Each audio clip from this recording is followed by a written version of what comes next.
सुन पा रहे हैं सर?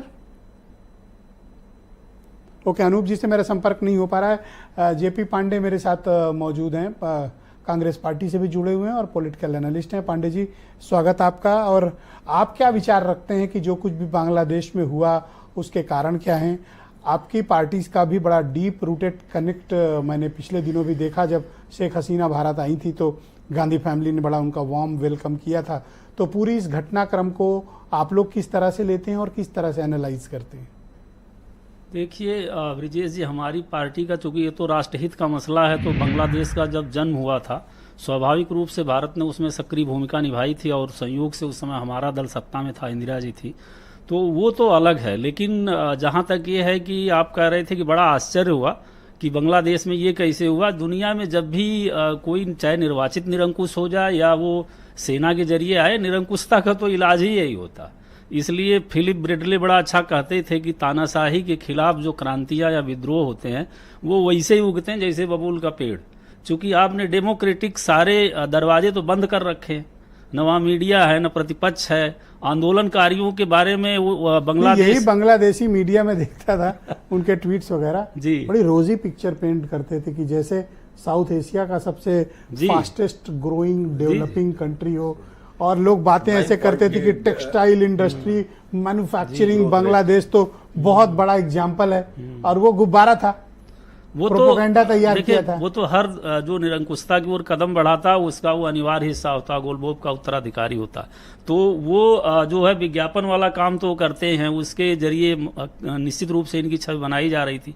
लेकिन इनकी हिकारत देखिए, जो अभी कह रहे थे सिन्हा साहब कि ये डेमोक्रेटिक मतलब आंदोलन से उपजी थी, इनके परिवार के लोग शहीद हो गए थे। तो लेकिन इनकी हिकारत कितनी है कि ये आंदोलन कर रही छात्रों को कह रहे हैं कि ये रजाकार है, उनका शब्द है।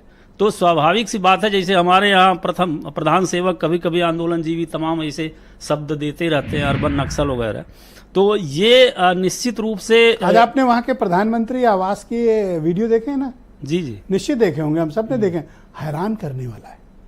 लोगों ने प्रधानमंत्री का बेडरूम मैंने देखा किस तरह से लोग लूटा और नाराजगी जताई, सामान में तोड़फोड़ की। ये तब होता है ना जब एक्सट्रीम एंगर होता है। एक्सट्रीम एंगर में इस तरह की, ये आप देखिए, चाहे आप श्रीलंका वाला, हाँ, जी जी, या हामिद करजई वाला देख लो। अरे आप वहां देख लीजिए, सद्दाम हुसैन जब हटे थे, स्टालिन हटे थे, सबकी मूर्तियां तोड़ी गई। तो स्वाभाविक रूप से ये तो था। हाँ, जहां तक भारत का एंगल है, हमें बड़ा दुख है कि इस समय विदेश मंत्री बड़े प्रैक्टिकल माने जाते हैं, क्योंकि वो तो ये भी कहते हैं कि चीन हमसे 6 गुना बड़ा, इसलिए हम लड़ेंगे नहीं, बड़े एक्सपर्ट हैं। तो भारत की जो डिप्लोमेसी है वो फेलियर है। चूंकि आप क्या मानते हैं, आपकी ये आपका विचार क्या है कि हमें राजनीतिक शरण शेख हसीना को देनी चाहिए या फिर उनको अब आगे के लिए रवाना कर देना चाहिए और हमें इस पचड़े में नहीं पड़ना चाहिए? देखिए, किस विचार एक चीज जान लीजिए, जैसा आपके तमाम मित्रों और आपके कहिए कि शुरुआती उससे स्पष्ट था उद्बोधन से कि विरोध उनका पूरी जनता आवाम खड़ी है उनके खिलाफ। तो हमारा संबंध बांग्लादेश से है, बांग्लादेश की जनता से है। अगर कोई बांग्लादेश की वर्तमान की जो जनता है वो उनको मान रही है कि वो बांग्लादेश के लिए खतरा, राष्ट्रहित के लिए, डेमोक्रेसी के लिए। आप ये बात नहीं भूल सकते कि उनके फादर और शेख हसीना 20 सालों तक बांग्लादेश में राज किए हैं। उनके फादर तो शहीद हो गए और उन्होंने 20 साल रूल किया है, और भारत की बहुत अच्छी दोस्त हैं शेख हसीना। वो कैसा वहाँ रूल करती हैं, और लेकिन वो भारत का इंटरेस्ट जो था वो प्रोटेक्टेड था उनके रिजीम में। अब वहाँ के लोगों का क्या विचार है वी डोंट नो, या दिख भी रहा है। तो क्या हम इस मुसीबत में पड़े अपने दोस्त का साथ देंगे या फिर हम जो कुछ भी वहाँ इशू चल रहा है उसके हिसाब से एक्ट करेंगे? आप क्या मानते हो? ये बड़ा संवेदनशील मसला, और ये आप निश्चित रूप से सही कह रहे हैं कि भारत का राष्ट्रहित, स्पेशली जो हमारे सूबे पूर्वोत्तर के या बंगाल के टच हैं, तो जो दहशतगर्द है, यहाँ जो आंदोलनकारी लोग हैं, हिंसक आंदोलन में संलिप्त लोग हैं, वो शरण वहाँ इनके दौर में नहीं पाते रहे और भारत के राष्ट्रहित के साथ खड़ी रही।